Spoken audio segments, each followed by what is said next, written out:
તાપી જિલ્લામાં વરસી રહેલા સતત વરસાદને પગલે નદીઓમાં ભરપૂર પાણીની આવક નોંધાઈ છે, જેમાં મીંઢોળા, પૂર્ણા, અંબિકા અને ઓલણ નદીમાં પાણીની આવક વધતા નદી કિનારાના ગામોને એલર્ટ કરાયા છે.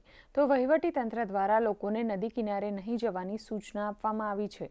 ઉપરાંત ડોલવણ પંથકમાં છેલ્લા 4 કલાકમાં 6 ઇંચ વરસાદ ખાબકતા ગ્રામ્ય વિસ્તારના 35 જેટલા લો લેવલ પુલ બંધ કરવામાં આવ્યા છે.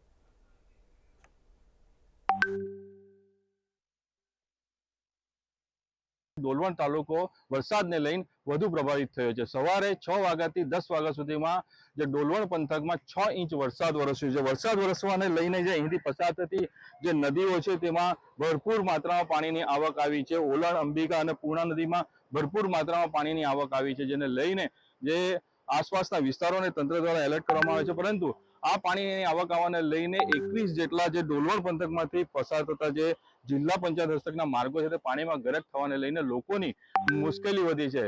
જિલ્લાની વાત કરીએ તો જિલ્લામાં કુલ 35 રસ્તાઓ બંધ થયા છે. તેમાં વ્યારાના 5, વાલોડના 7 અને ડોલવણના 21 અને સોનગઢના 2 એમ કુલ 35 રસ્તાઓ બંધ થવાને લઈને દર વર્ષની જેમ આ વર્ષે ફરી લોકોની મુશ્કેલીમાં વધારો થયો છે. દૂરદર્શન સમાચાર માટે નીરવ કંસારા, તાપી.